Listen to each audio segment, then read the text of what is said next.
ఆయన కన్నులతో ఆయన చూసేటట్లుగా దేవుడు చేశాడు. ప్రియమైన వాళ్ళారా, వాస్తవంగా ఆయన స్థితి, ఆయన పరిస్థితి మనం గమనిస్తే ఎండకు ఎండినవాడే, వర్షానికి తడిచినవాడే.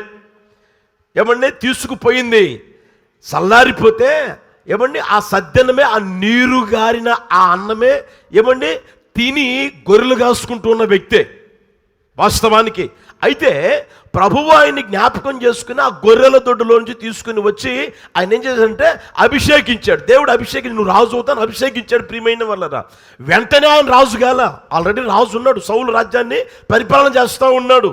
సౌలుకు పరిచయమైన తరువాత మీరు గమనిస్తే ప్రియమైన వాళ్ళరా, ఒక రోజున యుద్ధానికని వీళ్ళందరూ వెళ్ళారు, కానీ యుద్ధానికని వెళ్ళినా సరే ముందుకు అడుగు వెళ్ళిన పరిస్థితి. గొల్యాతును చూసి అందరూ భయపడతా ఉన్నప్పుడు ఈ యవ్వనుడైన ఈ దావీదు ఆ ప్రాంతానికి వెళ్ళాడు. తండ్రి పంపితే వెళ్ళాడు. వెళ్ళినప్పుడు చూస్తే ఒక్కడు కూడా ముందుకు అడుగు వేయకుండా బారులు తీరి నిలవబడి నడిపించబడతా ఉన్నారు. ఆ సందర్భంలో మనం ప్రియమైన వాళ్ళు గమనించగలిగితే దావీదు అంటాడు, వాడెంత, వాడి బతికెంత, నేను వెళ్తాను, నేను యుద్ధం చేస్తాను అని. అర్థమవుతుందా? మొత్తం మీద దావీదుని సౌలు పిలిచారే, నువ్వు బాలుడురా, నీ వల్ల కాదురా, వాడేమో యుద్ధాభ్యాసం చేసిన వాడు, వాడి ఈట చూడు, వాడి ఆకారం చూడరా, పరిస్థితులు ఎలా ఉన్నాయో, నీ వల్ల కాదురంటే, లేదు అయ్యగారు, లేదు రాజుగారు, నేను అడవిలో గొర్రెలు కాసుకుంటూ సింహం వచ్చింది, ఎలుగుబంటి వచ్చింది, వాటిని చంపగలిగేటట్లుగా, వాటి నోటి నుంచి గొర్రె పిల్లని రక్షించగలిగేటట్లుగా, విడిపించగలిగేటట్లుగా నా దేవుడు నాకు సహాయం చేస్తాడు, నేను వీడి మీదకి వెళ్తాను, యుద్ధం చేస్తాను అన్నాడు. సరే పోరా అన్నాడు. పోయిన తర్వాత ప్రియమైన వాళ్ళరా, ఆ గొల్యాతిని అతని కత్తితోనే చంపి తల ఇలా పట్టుకొని వస్తూ ఉంటే అక్కడున్న స్త్రీలు పాప గాన ప్రతిగానాలు చేశారు. ఎప్పుడైతే చేశారో అప్పటి నుండి దావీదు మీదట సౌలు విషపు చూపు నిలిపాడంట. విషపు చూపు నిలిపాడంట. ప్రియమైన వాళ్ళరా, అరే ఈడెంత, ఈడి బతికెంత, ఈడి గురించి పాడమా, వీడి గురించి మాట్లాడమా, నా గురించి మాట్లాడాలి కానీ, నా గురించి చెప్పుకోవాలి కానీ, వీడెంత, వీడి బతికెంత, వీడు చిన్న పిల్లవాడు కదా, వీడి గురించి మాట్లాడలేమా అని విషపు చూపు నిలిపి ఆ రోజు నుంచి మీరు చూడండి కంకణం కట్టుకున్నాడు. ఏమని తెలిసినా, వీడిని చంపాలి, వీడు లేకుండా చేయాలి, వీడిని చంపేసేయాలి, వీడిని చంపేసేయాలని చూస్తానే ఉన్నారు. ప్రియమైన వాళ్ళరా, మీరు తన కుమారుడైన యోనాతానుతో చెప్పిన మాట చూడండి. 20:3 సమూయేలు మొదటి పుస్తకం 20:3 చూడండి. దావీదు, నేను నీ దృష్టికి అనుకూలుడనను సంగతి నీ తండ్రి రూఢిగా తెలుసుకొని యోనాతానునకు చింత కలగకుండుటకై ఇది అతనికి తెలుపననుకొనుచున్నాడు. అయితే యెహోవా జీవము తోడు, ఆ మాట గమనించక, యెహోవా జీవము తోడు, నీ జీవము తోడు, నాకును మరణమునకును ఎంత ఉందంట? గట్టిగా చెప్పండి, తలపైకి ఎత్తండి. ఎంత ఉందంట? ఇక్కడేమో దావీదు ఉన్నాడు, ఇక్కడేమో మరణం ఉంది. ఈ మధ్యలో గ్యాప్ ఎంతంట?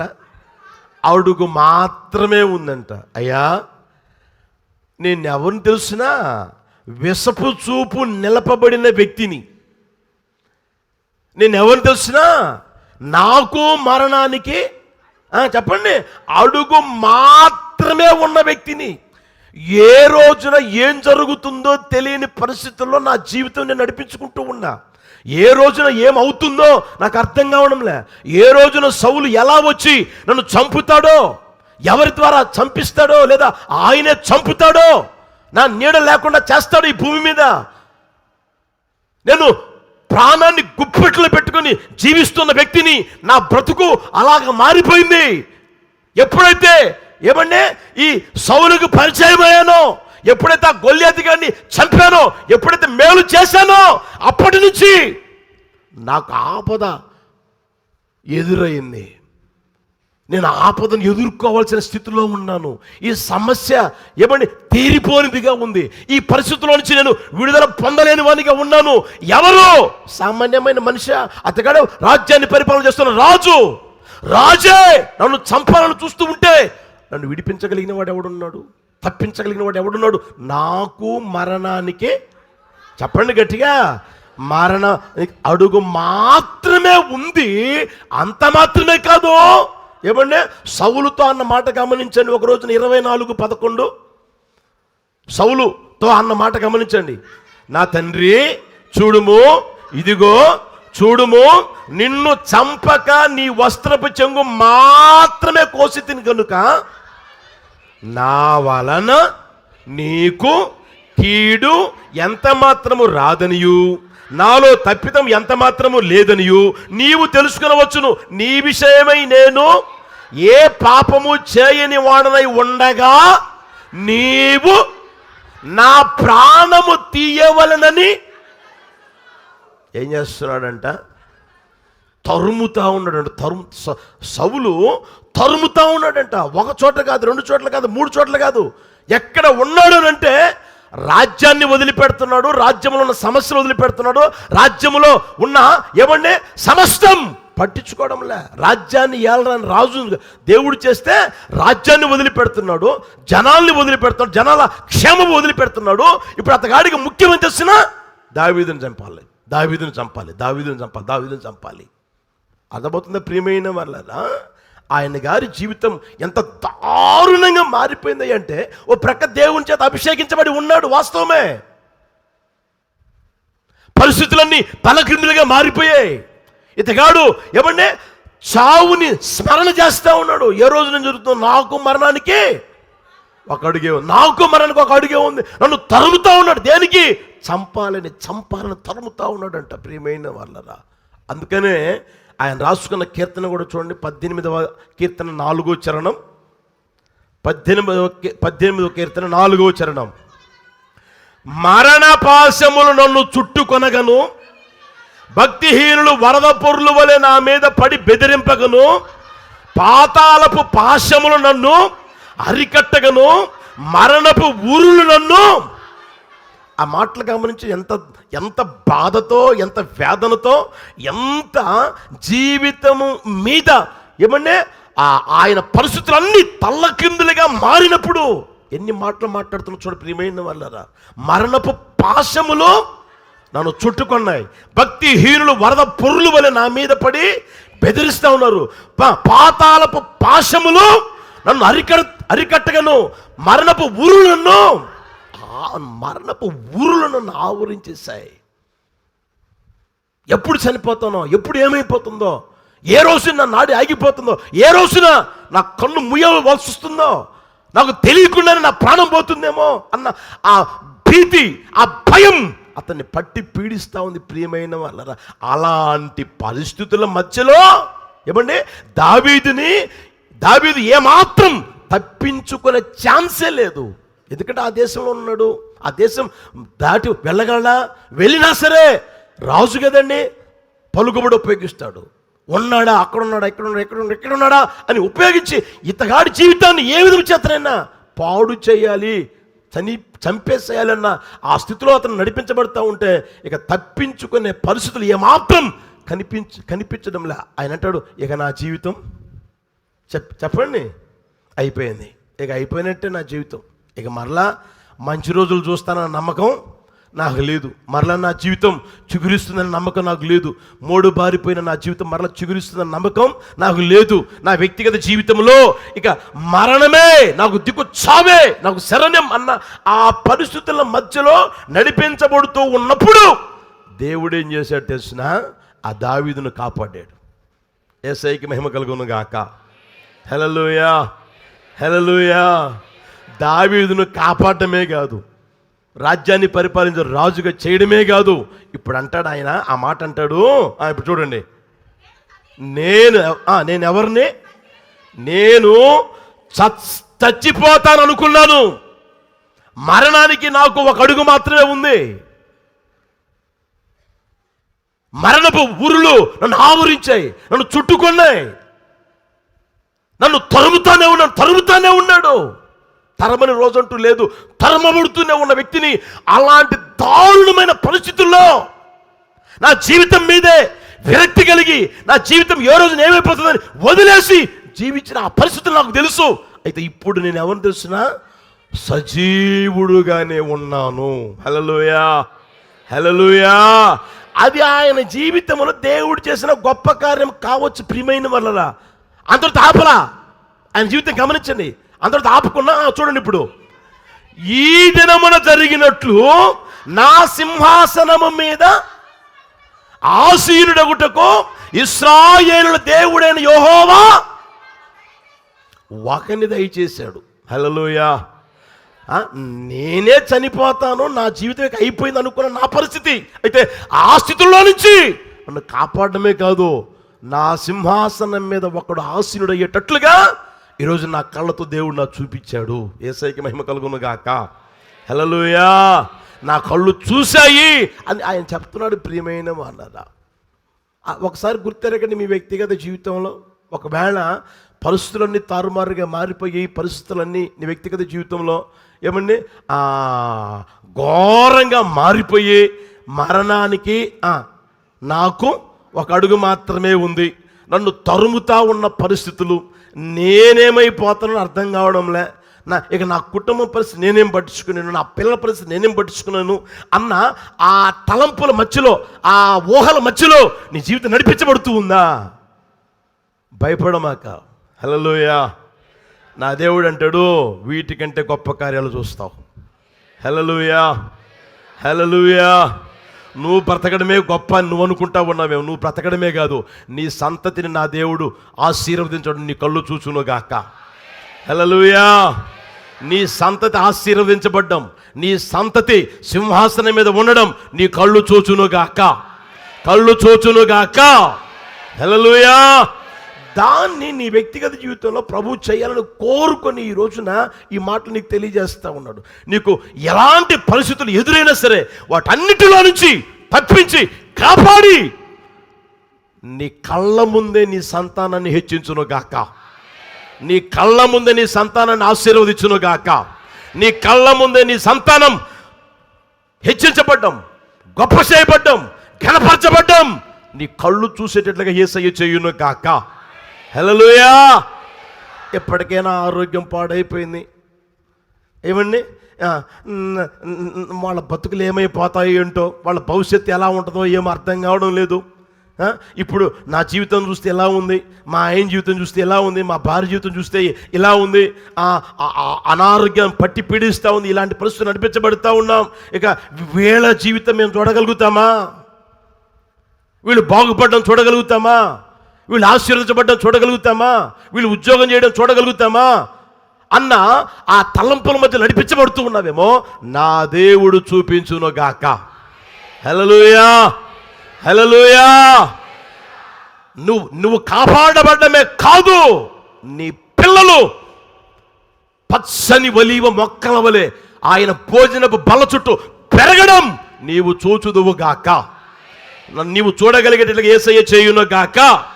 హల్లెలూయా. నీ కళ్ళ ముందే నీ పిల్లలకి నా దేవుడు ప్రమోషన్ అనుగ్రహించును గాక, వారి స్థితిని మార్చును గాక, వారి పరిస్థితులను చక్కదిద్దును గాక. నీవు చూచుచు ఉండగానే, నీవు సజీవై ఉండగానే నీ కళ్ళు చూడగలిగేటట్లు యేసయ్య చేయును గాక. హల్లెలూయా. కనుక ప్రియమైన వాళ్ళరా, నీ వ్యక్తిగత జీవితంలో భయపడకుండా ఏమండి నా దేవుని మీద విశ్వాసం ఉంచుదువు గాక, నా దేవుని మీద నమ్మకం ఉంచుదువు గాక. హల్లెలూయా. చావే నాకు శరణ్యం, అప్పుల బాధతో అలమటించిపోతా ఉన్నాను, ఎక్కడికి పోయినా రూపాయి పుట్టడం లేదు, నా పరిస్థితి ఏంటో నాకే అర్థం కావడం లేదు, ఇక చావే, ఇక చనిపోవడమే దిక్కు అనుకుంటున్నావా? లేదు లేదు లేదు లేదు. నా దేవుడు వాటన్నిటిలో నుంచి తప్పించి నీ పిల్లలు పచ్చని ఒలీవ మొక్కల వల్ల ఉండడం నువ్వు చూచుదువు గాక. నీ సింహాసనం మీద నీ పిల్లలు ఆసీనుడై ఉండడం నువ్వు చూచుదువు గాక. హల్లెలూయా. దాన్ని నీ జీవితంలో గుర్తెరగలగాలి ప్రియమైన వాళ్ళరా. నేను మీకు అప్పుడప్పుడు చెప్తా ఉంటా, 2014 సంవత్సరంలో నాకు అనారోగ్యం వచ్చిందని. ఆ రోజుల్లోనే అనుకున్నా, 14 జనవరి ఫిబ్రవరి ఆ టైంలో నా పరిస్థితి దారుణంగా ఉన్నది. ఆ రోజుల్లోనే ప్రభు దగ్గరికి వెళ్ళిపోతానేమో అనుకున్నా.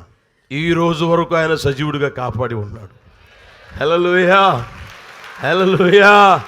సజీవుడిగా కాపాడి నేను అనుకోలే, ప్రభు ఇక్కడికి తీసుకొస్తాడని నేను అనుకోలే, ఆయన తీసుకొచ్చుకున్నాడు. అర్థమవుతుందా? ఆయన ఏమండి చేయాలనుకున్న కార్యాలు ఒక్కొక్కడుగా చేశాడు. హల్లెలూయా. అర్థమవుతుందా? అది ఏ విషయంలో సరే, ఈ బ్రాంచీల విషయంలో సరే, మందిరం విషయంలో సరే, ఏ విషయంలో సరే ఆయన చేసుకున్నాడు. ఆయన ఇప్పుడు అంటాడు, వీటికంటే గొప్ప కార్యాలు నీ కళ్ళు చూస్తాయి. హల్లెలూయా.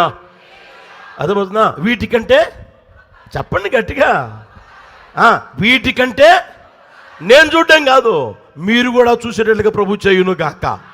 మీ కుటుంబాల్లో వీటికంటే గొప్ప కార్యాలు చేయుట నా ప్రభు మీ కళ్ళు చూచును గాక. హల్లెలూయా. దాన్ని నీ జీవితంలో గుర్తుపెట్టుకోవాలని ప్రభు కోరుకుంటావు. నువ్వు చేయవలసింది తెలిసినా ఆయన చేసిన వాటిని తలంచుకుంటూ స్తోత్రాలు చెప్తా ఉండడమే, మహింపరుస్తా ఉండడమే, ఆయన ఘనపరుస్తా ఉండడమే. హల్లెలూయా. దేవుడు అంటే తెలియని కుటుంబంలో ఒకవేళ నీవు పుట్టి నీ వ్యక్తిగత జీవితంలో యేసు ప్రభువుని విశ్వసించి నడిపించబడుతూ ఉన్నావేమో, అయినా సరే నా దేవుడు ఇప్పుడు నీ జీవితంలో చేసిన కార్యాల కంటే ఆయన గొప్ప కార్యాలు చేయును గాక, అవి నీవు చూచుదువు గాక. ఆ మాట అదే అన్నమాట. వీటికంటే గొప్ప కార్యములను నీవు చూస్తావు, వీటికంటే గొప్ప కార్యాలు నీవు చూస్తావు. రెండో మాట చెప్తాను చూడండి. ఆదికాండం 48వ అధ్యాయం 11వ వచనం. ఆదికాండం 48వ అధ్యాయం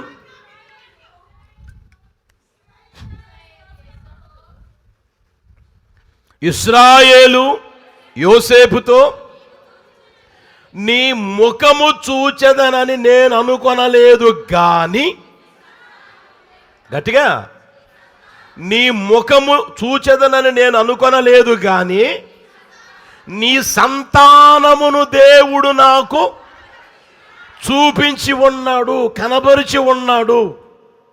తలపైకెత్తండి.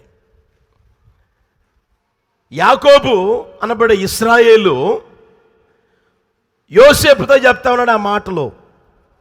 రే బాయ్, నీ ముఖం చూస్తానని నేను చెప్పండి అనుకోలా, ఆశ కూడా లేదు. ఆశలన్నీ అడి ఆశలు అయిపోయాయి, నా తలంపులన్నీ నీరు గారిపోయాయి, అన్నీ మానేసి మౌనంగా ఉన్నా.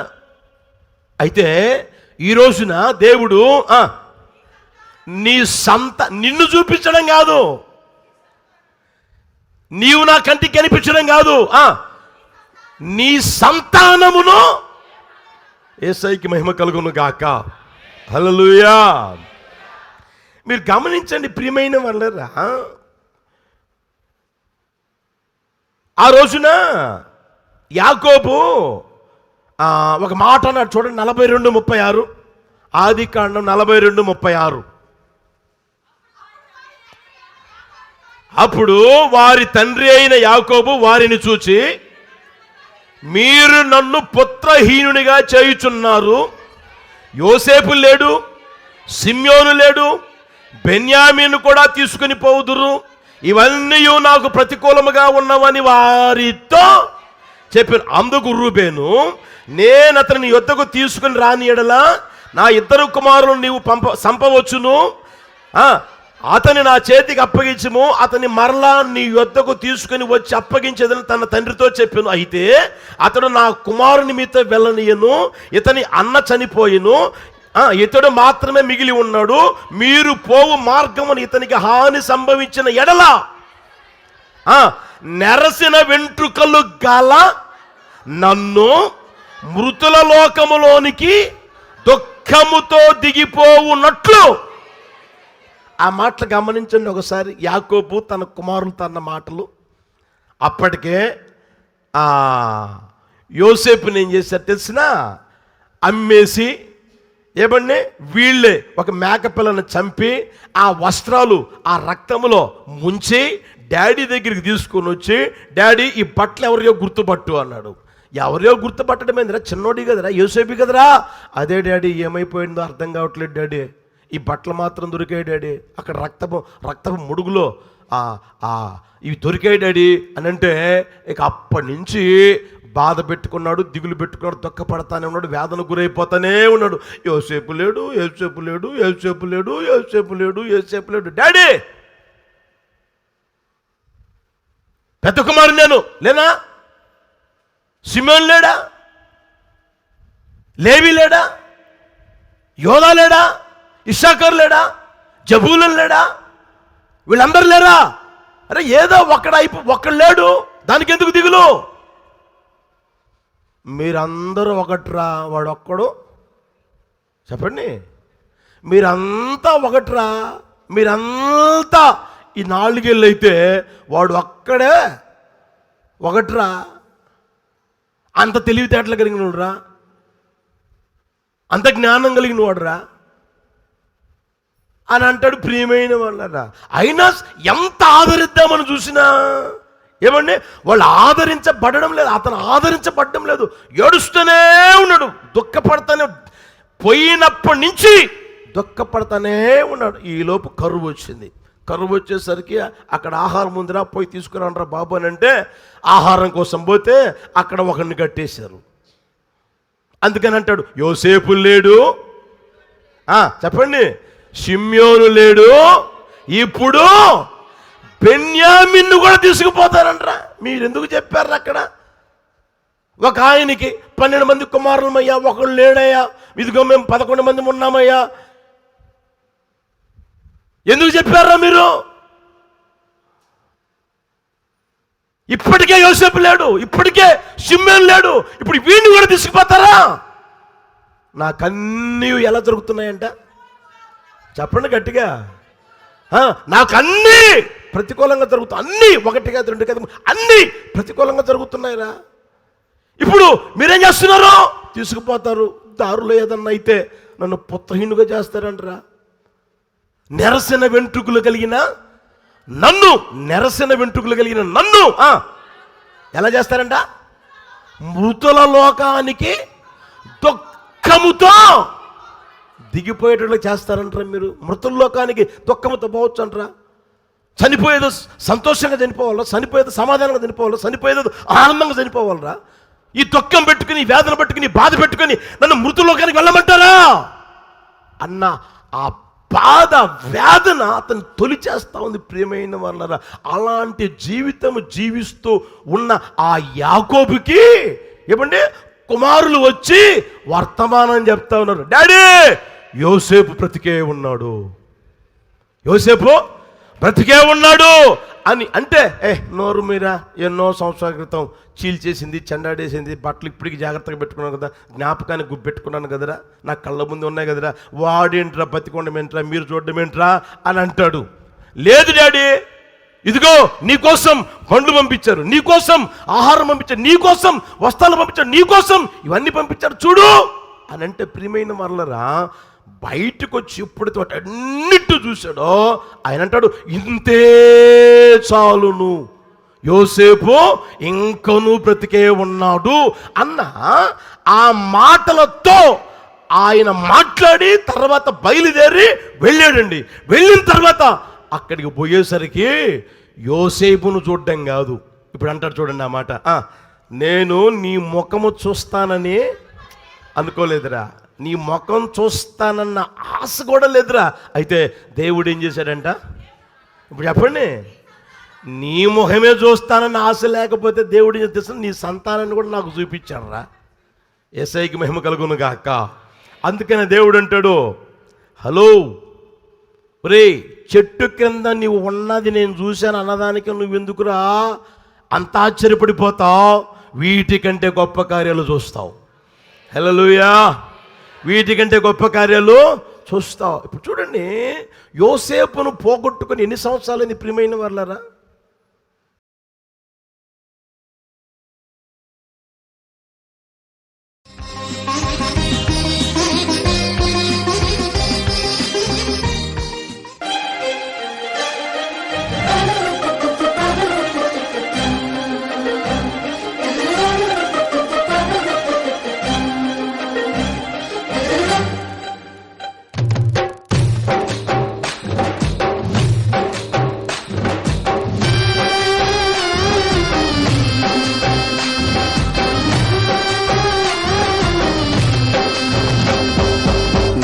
కృప నాకు చాలును, నీ కృప లేనిదే నే బ్రతుకలేను.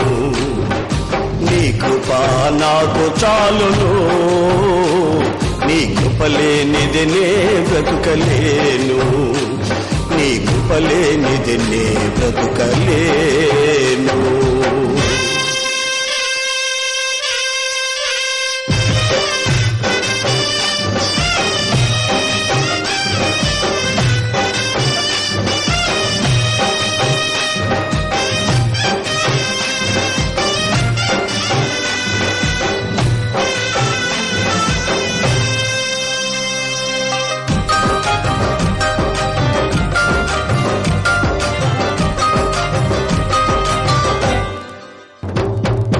జలరాశులన్నీ ఏకరాశిగా నిలిచిపోయనే నీ జనుల ఎదుట.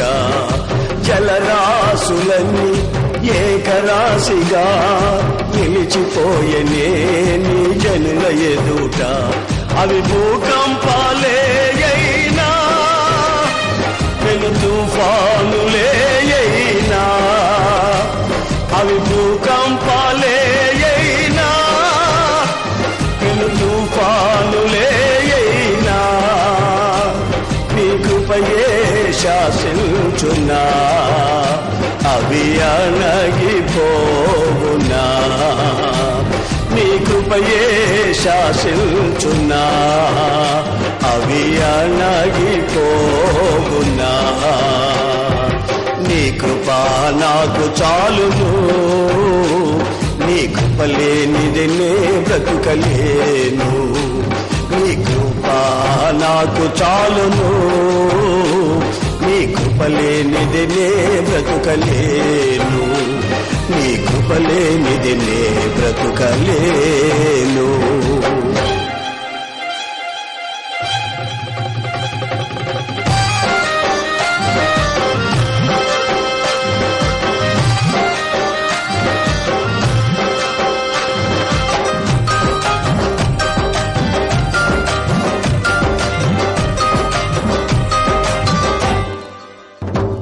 జగదుత్పత్తికి ముందుగానే ఏర్పరచుకొని నన్ను పిలచితివా.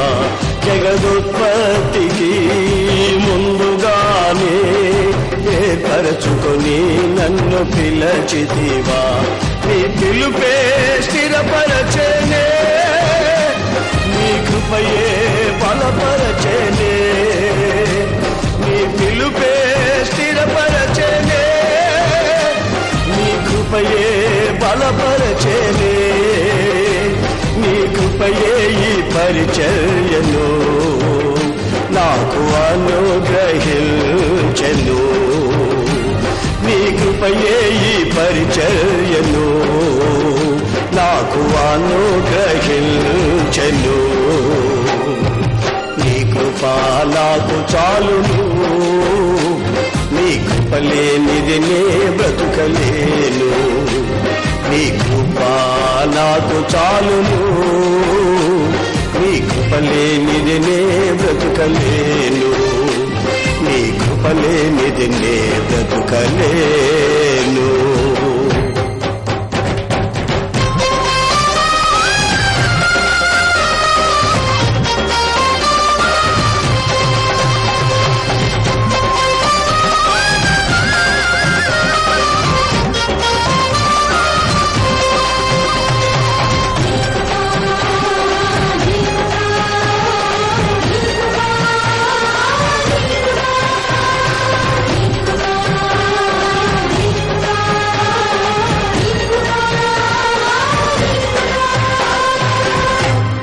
కృప నాకు చాలును, నీ కృప లేనిదే నే బ్రతుకలేను. నీ కృప లేనిదే నే బ్రతుకలేను.